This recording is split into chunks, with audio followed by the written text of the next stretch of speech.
आज भी नीति नियम।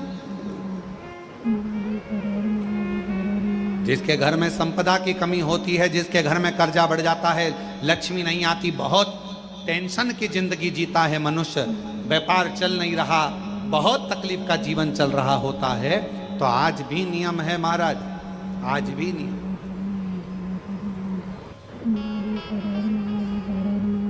कि सोमवार, शुक्रवार, ये 2 बार ऐसे हैं, इन 2 बार को यदि कटोरी में थोड़ा सा शहद रखकर, मधु रखकर यदि लक्ष्मी जी का स्मरण किया जाए और माता लक्ष्मी जी का स्मरण कर कर एक लाल पुष्प उस कटोरी के सम्मुख में माता लक्ष्मी का नाम लेकर रखा जाए और बाद में वही शहद, वही मधु और वही पुष्प सोमवार का दिन और शुक्रवार के दिन लक्ष्मी का पूजन कर कर, स्मरण कर कर, दूसरे दिन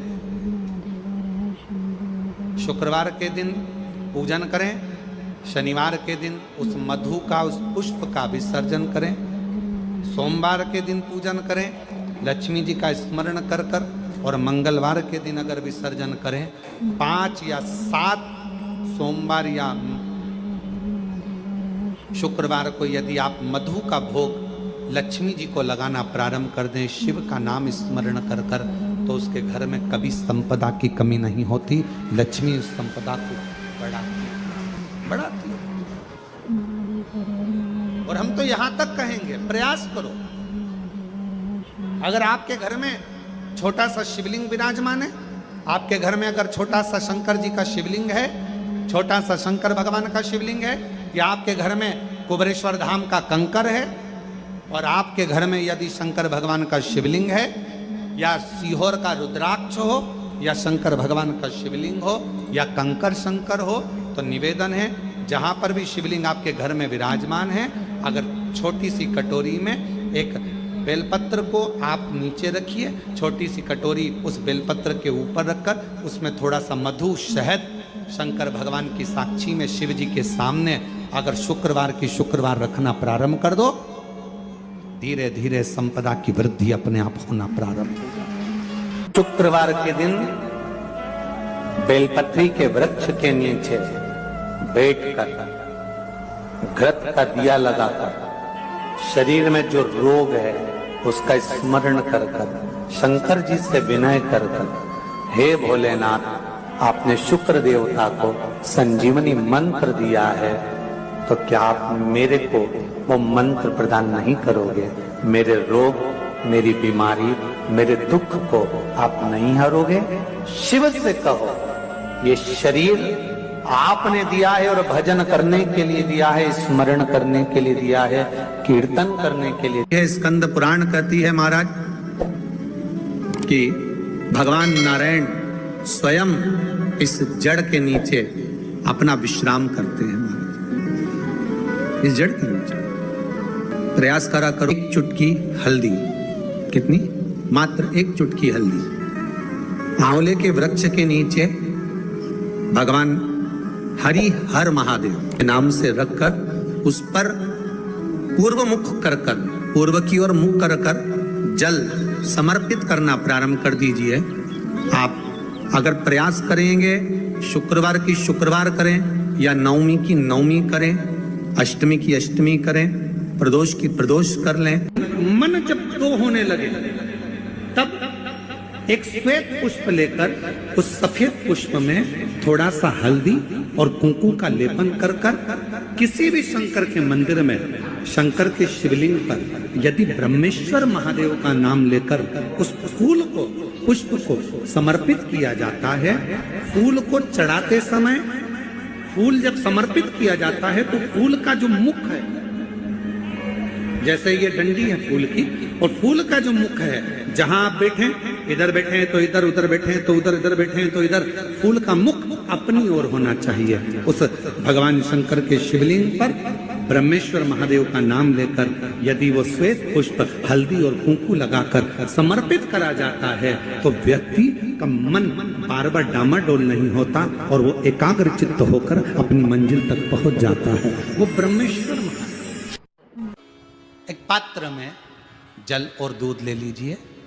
शुक्रवार का दिन, तो कहोगे गुरुजी ये कथा कहाँ से निकाल के लाए हो? तो विष्णु पुराण में से आप उसको स्मरण कर सकते हो। काय में से? विष्णु पुराण में से। एक पात्र में देसी गाय का दूध, जल उसमें रखकर, और आपके यहाँ अगर लड्डू गोपाल हो, यदि आपके घर में ठाकुर जी हो, लड्डू गोपाल हो, विष्णु जी का कोई स्वरूप हो, श्री हरि का कोई स्वरूप हो, तो उस पर शुक्रवार के दिन आप संध्या के समय पर दुर्वा डालकर, उस दुर्वा से अगर लक्ष्मी जी के नामों का 108 बार उच्चारण कर कर, घी का दिया लगाकर, कैसर के चावल साथ में रखकर केवल उस जल का और दूध का मात्र छींटा देते हो, तो उसके घर में कभी लक्ष्मी की कमी नहीं आ सकती, संपदा बढ़ती चली जाती है। 108 बार लक्ष्मी के नाम का मात्र उच्चारण कर लेने पर, भगवान विष्णु के चरणारविंद पर, भगवान विष्णु के चरणों पर केवल उस दुर्वा का, जल का, दूध का सिंचन कर देने से भी लक्ष्मी की वृद्धि होती, लक्ष्मी देती है, दुर्वा बढ़ती है। और दुर्वा का एक बहुत सुंदर गुण है महाराज, बहुत सुंदर गुण है दुर्वा का। जहां पर उसके भीतर गांठ आती है ना, वहां से 2 रास्ते बना देती है। बोलो बनाती कि नहीं बनाती? कभी दुर्वा देखी होगी आपने। जहां गांठ आई वहां 2 रास्ते बनाएगी, फिर गांठ आई फिर 2 रास्ते बनाएगी, फिर गांठ आई फिर 2 रास्ते बनाएगी। दुर्वा का क्रम ऐसा है कि हम भगवान को दुर्वा क्यों देते हैं? उसका कारण यह है कि मान लो, हे परमात्मा, हे शंभु, हे गणेश, हे प्रभु नारायण, अगर मान लो मेरा एक रास्ता चलते चलते गांठ पड़ जाए, एक रास्ता मेरा बंद हो जाए, तो वहां से मेरे दूसरे रास्ते खोल देना। इसलिए दुर्वा भगवान को समर्पित करी जाती है। दुर्वा को समर्पित करने का क्रम ही यही है कि मेरे मार्ग खुल जाए, मेरी राह खुल जाए, मेरा मार्ग चारों तरफ खुलता चले। दुर्वा नीचे की ओर चलते चलते मार्ग खोलती चली जाती है।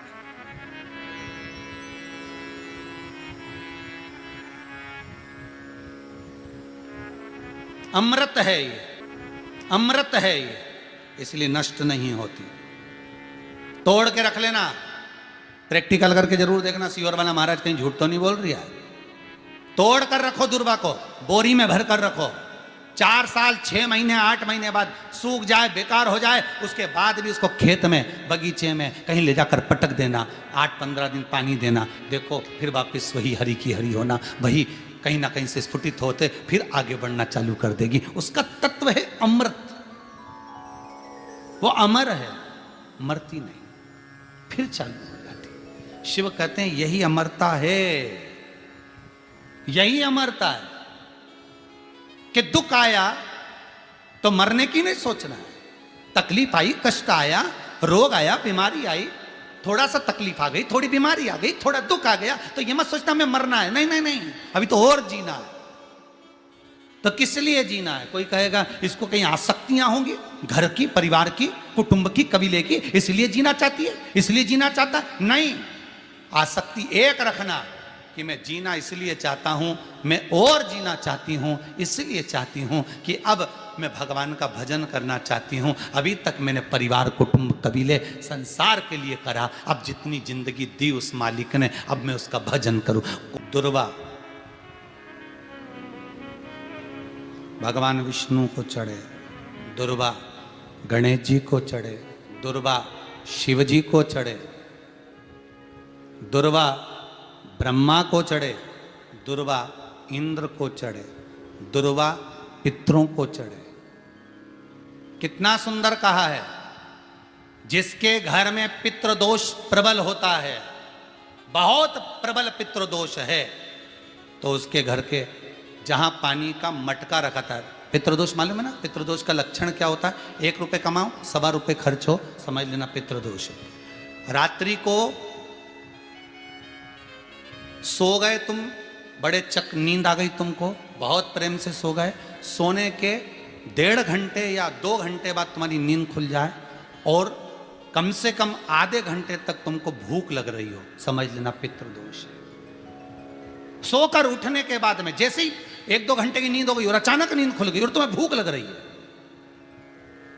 भूख लग रही है, प्यास लग रही है बहुत तेज, अभी सोए हो, 1.5 घंटा ही हुआ, 2 घंटा ही हुआ, भूख लगने लगी, बहुत तेज भूख लग रही है, समझ लेना पितृदोष है।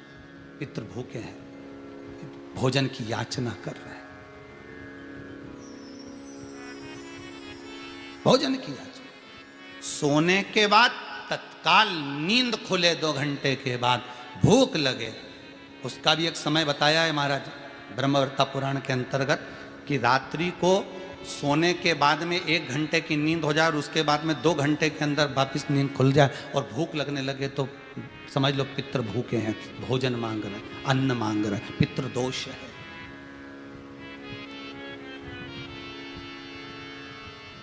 पितृदोष का कुछ कुछ वर्णन किया गया है।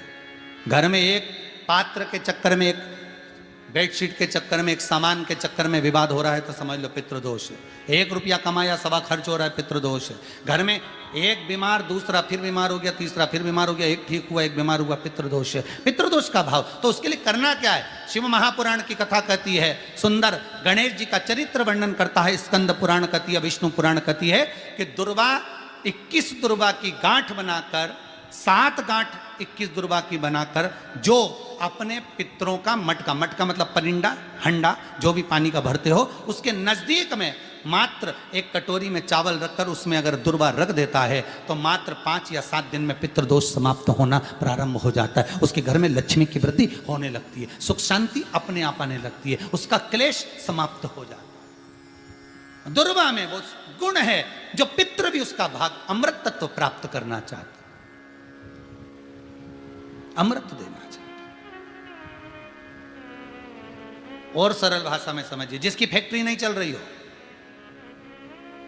फैक्ट्री में बार बार कुछ तकलीफ आ रही हो, गाड़ियां नहीं चल रही हो, 4 व्हीलर गाड़ियां ले रखी हैं, कभी ट्रक गड़बड़ हो रहा है, कभी ट्रक में ये हो रहा है, कभी गाड़ी में ये हो रहा है, कभी बस में ये हो रहा है, बस एक काम करना है, दुर्वा का थोड़ा सा भाग लेकर पानी के लोटे में उसको डालकर 5 अक्षत के दाने उसको पटक कर उस गाड़ी के अंदर उस कलश को रख दो, बस आधे घंटे के लिए, और उस पानी को चक्के के चारों तरफ डालते डालते जाइए दुर्वा के साथ में, तकलीफ नहीं देगा।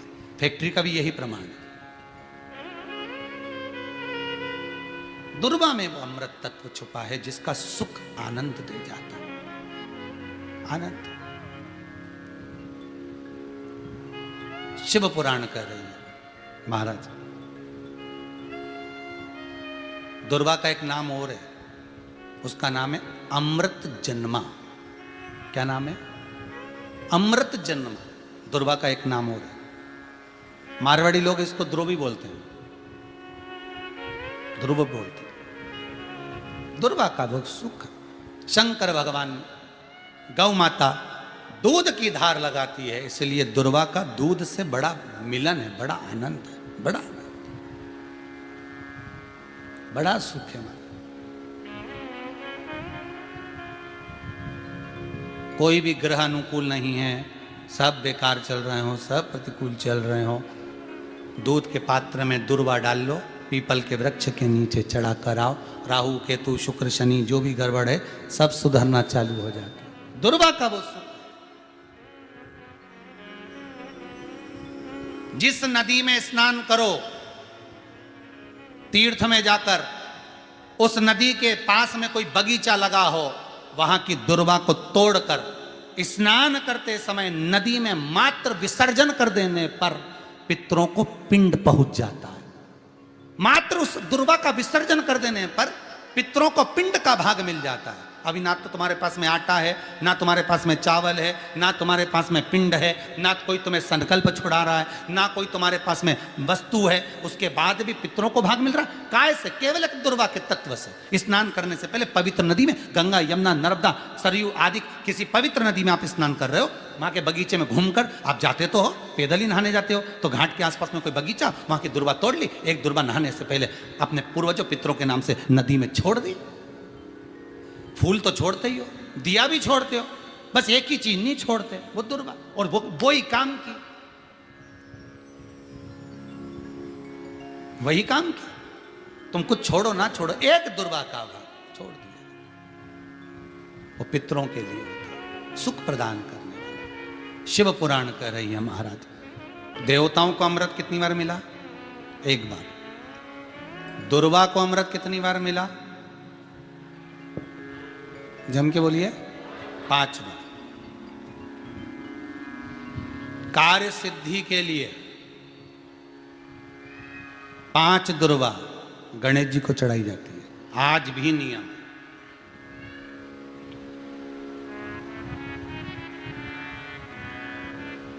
कभी आपको मौका मिला हो और आपने रावण संहिता पढ़ी हो। कौन सी संहिता? रावण संहिता। क्योंकि रावण शिव का उपासक था, भजन करने वाला था। शिव तांडव स्तोत्र आज भी लोग रावण का एक आनंद में पढ़ते। तो शिव का उपासक है रावण, शंकर का उपासक। विद्वान भी था, ज्ञानवान भी था। वो तो देवता के हाथ से मरना था उसको, इसलिए उसने मांगा ही यही था। जो मांगा वो मिला।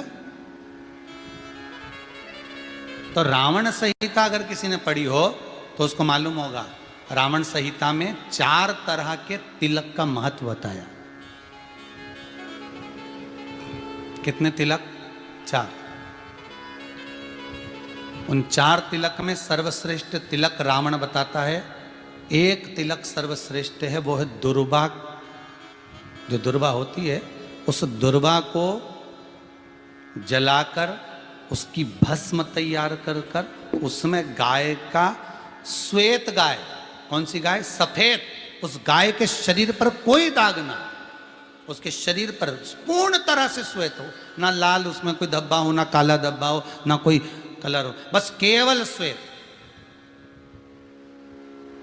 रावण संहिता में 4 तरह के तिलक का प्रमाण दिया। तो एक तिलक रावण संहिता में वर्णन आया, एक तिलक का जो व्याख्यान वर्णन किया गया, उसमें दुर्वा को जलाकर राख कर कर भस्म बनाकर उसमें गाय का घी, देसी गाय का घी मिलाकर और उसका बिंदी, उसका तिलक मस्तक पर लगाकर या नैनों में सुरमा लगाकर जो व्यक्ति जिस किसी से मिले वो उसका हो जाता है। उस दुर्वा में इतना प्रबलता आ जाती है, अमृत तत्व जुड़ा हुआ है दुर्वा के। रावण संहिता में 4 तिलक बताएं, उसमें से सबसे 4 तिलक में अलग अलग, एक बेलपत्री की जड़ का तिलक है, एक आंकड़े की जड़ का तिलक है। रावण संहिता में 4 तिलकों का वर्णन है, उसमें मुख्य है सबसे ज्यादा।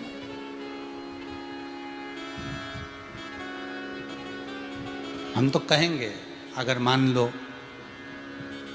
वैसे तो नौकरी करने जाओ, सर्विस करने जाओ तो आंख में काजल लगा कर जा नहीं सकते, नहीं तो लोग ही कह देंगे कहाँ से आया है। मालूम पड़े तुम नौकरी के लिए इंटरव्यू देने जाओ और आंखों में काजल लगा के चले जाओ, तो फिर भी एक प्रयास करना, फिर भी एक प्रयास करना। उस दुर्वा का जो काजल बनाओ, मूछे हो, दाढ़ी हो, कहीं कहीं पर भी उसकी एक बिंदी लगा कर चले जाओ, वो असर करेगी और आपको वो जॉब मिल ही जाएगा, ये पक्का है। उसमें आकर्षण होता है। दुर्वा आकर्षण का केंद्र करती है। आपको कभी आपके नयनों में दर्द हो रहा हो, जलन हो रही हो, तो आप दुर्वा, हरी भरी जहाँ दुर्वा हो वहां थोड़ी देर चलने का प्रयास करिएगा, आपके नेत्रों का विकार समाप्त हो जाएगा। दुर्वा में वो एक सुख है, वो अमृत छुपा हुआ, और एक बार का अमृत नहीं, 5 बार का अमृत दुर्वा के अंतर्गत।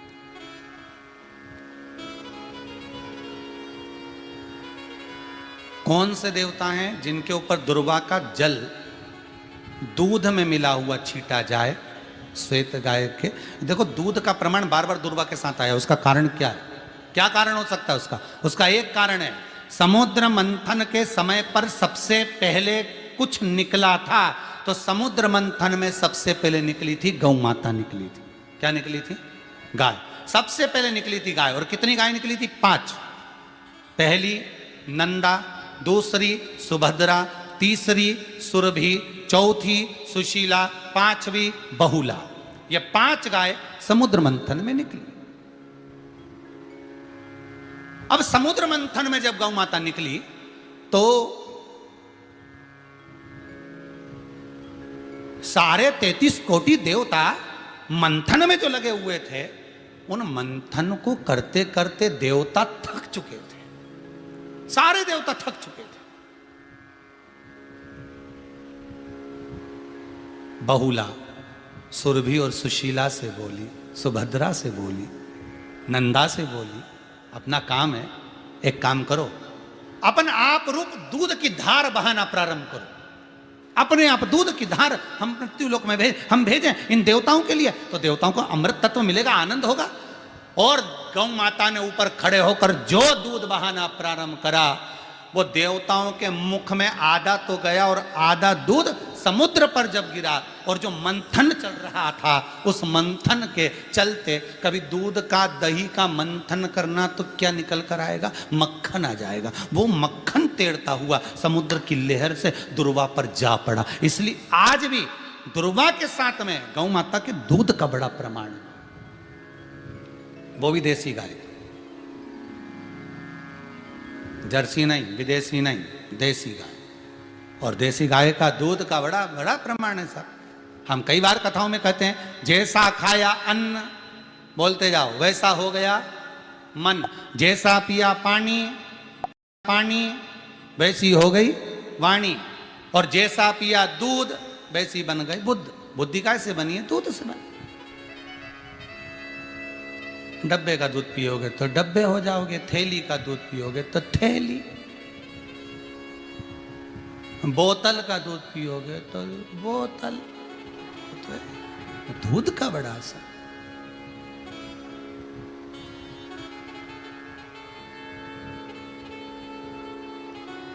गौ माता के दूध का पान। कहा एक पात्र में जल और दूध ले लीजिए, शुक्रवार का दिन। तो कहोगे गुरुजी ये कथा कहाँ से निकाल के लाए हो? तो विष्णु पुराण में से आप उसको स्मरण कर सकते हो। काय में से? विष्णु पुराण में से। एक पात्र में देसी गाय का दूध, जल उसमें रखकर, और आपके यहाँ अगर लड्डू गोपाल हो, यदि आपके घर में ठाकुर जी हो, लड्डू गोपाल हो, विष्णु जी का कोई स्वरूप हो, श्री हरि का कोई स्वरूप हो, तो उस पर शुक्रवार के दिन आप संध्या के समय पर दुर्वा डालकर, उस दुर्वा से अगर लक्ष्मी जी के नामों का 108 बार उच्चारण कर कर, घी का दिया लगाकर, कैसर के चावल साथ में रखकर, केवल उस जल का और दूध का मात्र छींटा देते हो, तो उसके घर में कभी लक्ष्मी की कमी नहीं आ सकती, संपदा बढ़ती चली जाती है। 108 बार लक्ष्मी के नाम का मात्र उच्चारण कर लेने पर, भगवान विष्णु के चरणारविंद पर, भगवान विष्णु के चरणों पर केवल उस दुर्वा का, जल का, दूध का सींचन कर देने से भी लक्ष्मी की वृद्धि होती, लक्ष्मी देती।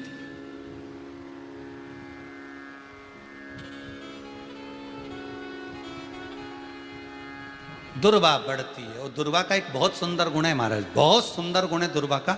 जहां पर उसके भीतर गांठ आती है ना, वहां से 2 रास्ते बना देती है। बोलो बनाती कि नहीं बनाती? कभी दुर्वा देखी होगी आपने। जहां गांठ आई वहां 2 रास्ते बनाएगी, फिर गांठ आई फिर 2 रास्ते बनाएगी, फिर गांठ आई फिर 2 रास्ते बनाएगी। दुर्वा का क्रम ऐसा है कि हम भगवान को दुर्वा क्यों देते हैं? उसका कारण यह है कि मान लो, हे परमात्मा, हे शंभु, हे गणेश, हे प्रभु नारायण, अगर मान लो मेरा एक रास्ता चलते चलते गांठ पड़ जाए, एक रास्ता मेरा बंद हो जाए, तो वहां से मेरे दूसरे रास्ते खोल देना। इसलिए दुर्वा भगवान को समर्पित करी जाती है। दुर्वा को समर्पित करने का क्रम ही यही है कि मेरे मार्ग खुल जाए, मेरी राह खुल जाए, मेरा मार्ग चारों तरफ खुलता चले। दुर्वा नीचे की ओर चलते चलते मार्ग खोलती चली जाती है।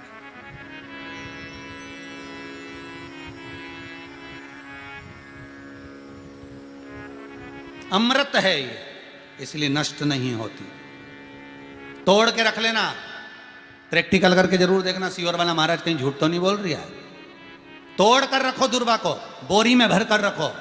4 साल, 6 महीने, 8 महीने बाद सूख जाए, बेकार हो जाए, उसके बाद भी उसको खेत में, बगीचे में कहीं ले जाकर पटक देना, 8-15 दिन पानी देना। देखो फिर वापस वही हरी की हरी होना, वही कहीं ना कहीं से स्फुटित होते फिर आगे बढ़ना चालू कर देगी। उसका तत्व है अमृत, वो अमर है, मरती नहीं, फिर चालू हो जाती। शिव कहते हैं यही अमरता है, यही अमरता है कि दुख आया तो मरने की नहीं सोचना है। तकलीफ आई, कष्ट आया, रोग आया, बीमारी आई, थोड़ा सा तकलीफ आ गई, थोड़ी बीमारी आ गई, थोड़ा दुख आ गया, तो ये मत सोचना मैं मरना है। नहीं नहीं नहीं, अभी तो और जीना है। आया दरवाजे तक रोग, आया दरवाजे तक बीमारी, आया दुख दरवाजे तक, दुख क्यों ना आएगा? हमारे पूर्व का कर्म है तो दुख तो मिलना ही है। कोई महाराज जी तुमसे कह दे कि तुम्हें दुख ही नहीं आएगा, मैं बैठा हूं, तो महाराज जी से कहते ना तुम्हारे चरण कहाँ, हमें बता दो, क्योंकि दुख तो आएगा। जैसी करनी वैसी है, पर नहीं। जो पूर्व में कर कर आए हो, भले आज तुम किसी को दुख नहीं दे रहे, भले आज तुम किसी को तकलीफ नहीं दे रहे, पर पूर्व का कर कर आए हो वो तो भोगना पड़ेगा। दो कारणों से मनुष्य का शरीर मिलता है, एक कर्म का भोग भोगने के लिए, दूसरा भगवान का भजन करने के लिए। भजन भी करो और दुख भी भोगो। जो मिला है किस्मत में, बड़े प्रेम से मिला, ना जाने क्यों मिला इतना दुख, उसका कारण होगा। वो कारण को ढूंढना बाद में, अपने को ढूंढने की जरूरत भी क्या, अपन तो भजन करो, भजन करोगे तो दुख कटेगा। मंदिर जाने से दुख नहीं कट रहा, दुख कैसे कट रहा है? मंत्र जपने से, नाम जपने से, राम कहने से, कृष्ण कहने से, शिव कहने से, भवानी कहने से। मंत्र जितना जपोगे उतना दुख कटता चले जाएगा, उतना दुख कटेगा।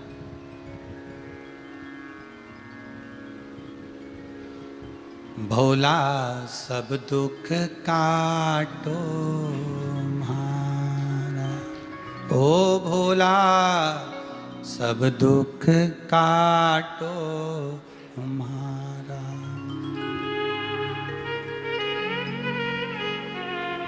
शिव शंकर जपूं तेरी माला, भोला। जैसे व्यक्ति का कोई काम नहीं हो रहा हो, बहुत दिन से लगे, बहुत समय से लगे, ये काम हो ही नहीं रहा, तो शंकर जी का नाम को उल्टा कर कर जपना चालू कर दो। नमः शिवाय ओम। अब आपको लगे कि आपके घर में शांति बिल्कुल नहीं है, क्लेश बहुत ज्यादा है, बहुत ज्यादा तकलीफ, हमारे घर में कुछ न कुछ जरा सी बात पर विवाद होता ही है, तो प्रयास करिएगा कि आप काली तिल थोड़ी सी, एक काली मिर्ची और 7 लौंग, क्या क्या तिल चीजें हैं, काली तिल, काली मिर्ची, 7 लौंग, केवल ये हथेली में रखकर अपना नाम और गोत्र बोलकर अपने दरवाजे से बाहर निकलकर किसी भी शंकर के मंदिर को समर्पित करिए। शिव पे नहीं चढ़ाने दें तो शंकर की चौखट पर रखें। महाराज, घर में कभी क्लेश नहीं होगा, बिल्कुल शांति, सहजता, प्रेम आपस। भगवान देवाधिदेव महादेव को जल चढ़ाते हैं, उसके 5 अलग अलग तरीके हैं। बहुत सावधानी से सुनना कथा, आपकी और हमारी जिंदगी की सार्थकता को सिद्ध करने वाली कथा। आज पंजाब की इस पवित्र भूमि पर अगर यह प्रसंग निकला है तो इसको आप अगर सुनेंगे तो आपका जीवन सार्थक होगा। शिव जी को 5 तरह से जल चढ़ाने का तरीका है। जैसे पंचामृत होता है, दूध, दही, शहद, घी, शक्कर, ये सब पंचामृत के अंतर्गत आते हैं, उसी तरह शंकर जी को 5 तरह से जल चढ़ाने का क्रम वर्णित किया गया। अब उसको समझेंगे, बहुत सावधानी से समझिएगा। पहला, जल लेकर आए, सीधे डायरेक्ट शंकर भगवान के शिवलिंग पर चढ़ा दिया, ये प्रथम जल का चढ़ाने का तरीका। दूसरा, जहां से पानी बहकर जाता है, जहां से जल बहकर जा रहा है, उसके ठीक विपरीत जल उत्तर में जा रहा है, आप दक्षिण में खड़े होंगे और दक्षिण में खड़े होकर उत्तर की ओर मुख करेंगे और शिव जी को जल समर्पित करेंगे। ये रोग मुक्ति करने वाला है और हमारे रोग पर हमें विजय प्रदान करने वाला। ये जल चढ़ाने का तरीका। एक, सीधे मंदिर में गए, लोटा भरकर जल उठाया, शिव जी को चढ़ा दिया। दूसरा जल, जहां से पानी बहता है, शिव जी का चढ़ा हुआ जल जहां से बहकर जाता है, उसके ठीक विपरीत में शिव जी का जल इधर जा रहा है तो तुम यहां खड़े हो, तुम यहां बैठो, यहां मत बैठना, यहां मत बैठना, इधर बैठो। अगर रोग का निवारण है तो यहां बैठकर। तीसरा, अशोक सुंदरी से जल चढ़ाते चढ़ाते शिवलिंग तक लेकर जाना और शंकर भगवान के शिवलिंग पर पूर्ण जल समर्पित करना। ये तीसरा तरीका, ये कार्य की सिद्धता के लिए। हम जब किसी से आस ना लगाकर परमात्मा से विनती करते हैं तो वो विनती करने का तरीका। तीसरा। चौथा, शिव जी पे चढ़ा हुआ जल 5 जगह पर समर्पित करना। गणेश जी, कार्तिकेय, अशोक सुंदरी, शिवलिंग और जलाधारी। ये चौथा क्रम है। जब जिस नारी का, जैसे मेरा नाम मोनिका है, मेरे पति का नाम संजय सिंह है, मैं दिल्ली स्वरूप नगर के निवासी हूं, मेरा फोन नंबर ये है। कहीं बैठी हैं? मैं बाबू को लाए हैं क्या? नहीं लाए? ठीक है, मैं प्रणाम करने के लिए लाई हूं। गुरुदेव, बाबा बाबा है। बैठिए बहन। शिव तत्व है, एक जल चढ़ाने का तरीका। शिव जी को हम जो जल चढ़ाते हैं उसका एक तरीका भी हमारी जिंदगी में अगर हमने उसको स्मरण में रख लिया तो हमारी कार्य की सिद्धता को सिद्ध कर देता है, हमें सफलता की ओर लेकर चले जाता है। सीधे जल चढ़ाना, दक्षिण में बैठकर उत्तर की ओर मुख कर कर जल चढ़ाना, अशोक सुंदरी से लेकर शिवलिंग तक जल चढ़ाना, 5 स्थान पर गणेश, कार्तिकेय, अशोक सुंदरी, जलाधारी, शिवलिंग पर जल चढ़ाना 5 स्थान पर, ये चौथे नंबर का। और 5वां जल समर्पित करना,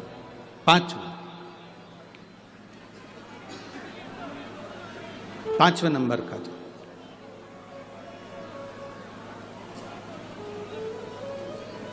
शिव जी को 5म नंबर का जो जल आता है, जो जलाधारी है, ऊपर जिसमें पानी भरा रहता है और नीचे एक एक बूंद टपकता रहता, जलाधारी में जल समर्पित कर कर उसी जल को बचाकर अशोक सुंदरी वाली जगह पर थोड़ा सा चढ़ाकर उसी में से जल शिवलिंग पर जब हम समर्पित करते हैं तो हम जिस कार्य के लिए जा रहे हैं वो कार्य सफल हो। आ गया, आ गया। कोई पैसे खाकर चले गया, चले गए। कोई जमीन पर कब्जा कर लिया, कर लिया। कोई रोग आ गया शरीर में, आ गया। घबराना नहीं है, हिम्मत नहीं हारना। कभी मौका मिल जाए तो बेलपत्री का कमल बनाओ, 8 बेलपत्री लो और जरा देखिए, एलईडी पर भी आप लोग देख सकते हैं, टीवी पर भी देख सकते हैं। बेलपत्री का, अष्ट बेलपत्री का कमल दल बनाओ। कमल दल का मतलब है बेलपत्री की सारी डंडियां बीच में हो, पत्तियां चारों तरफ फैली हुई। दुख आ गया, कोई पैसा खाकर चले गया, कोई टेंशन जिंदगी में आ गया, कोई बीमारी आ गई है, कोई रोग आ गया है, कोई तकलीफ आकर खड़ी हो गई है, उसका कोई हल ही नहीं निकल रहा, पूरा घर टेंशन में पड़ा हुआ है, कोई रास्ता ही नजर नहीं आ रहा। 8 बेलपत्री चारों तरफ से उसको घुमाकर कमल दल बना दो। बीच में एक चावल का दाना, उसको हल्दी में थोड़ा सा रंग कर बीच में रखो और उस चावल के दाने के साथ में बेलपत्री को लेकर अपने मन की कामना कर कर चंद्रमौलेश्वर, कौन से महादेव? चंद्रमौलेश्वर महादेव के नाम से यदि वही बेलपत्र, शिव जी के 5 मुख हैं। आप लोग आरती में गाते हो, गुनगुनाओ जरा। एकानंद चतुरा पंचानंद भोले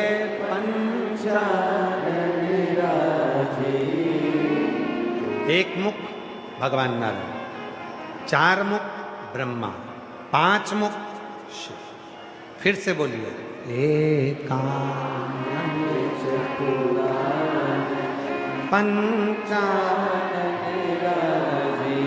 भगवान शिव के 5 मुख हैं। जिस शिवलिंग पर तुम जल चढ़ाने के लिए जाते हो, महाराज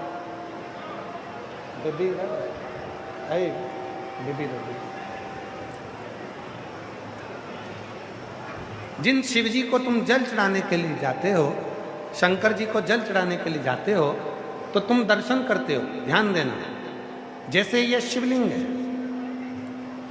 ये जलाधारी है।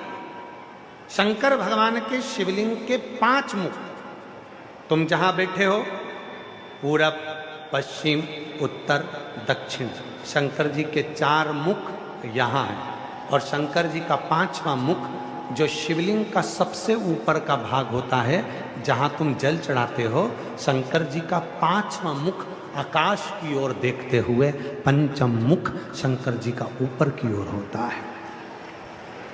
ऊपर की ओर। अब कई लोग कहते हैं गुरुजी शिव जी को जल कहाँ बैठकर चढ़ाएं? तो शिव पुराण कहती है तुम्हारी मर्जी पड़े वहां बैठकर चढ़ाओ, बस जहां से जल बहता है उधर से छोड़ दो। बाकी के शंकर जी का जल तुम जहां चढ़ाओगे, अगर यहाँ बैठकर चढ़ाए तो भी स्वीकार किया, यहाँ बैठकर चढ़ाए तो भी स्वीकार किया, यहाँ बैठकर चढ़ाए तो भी स्वीकार किया। खड़े होकर शंकर जी को जल चढ़ाया, आकाश की ओर मुख था शंकर जी का, उसने भी स्वीकार किया। एकानन पंचानन भोले और हंसासन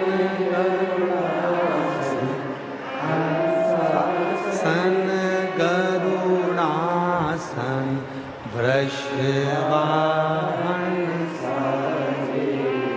ओम हर हर हर। पांच मुख हैं शिव जी के।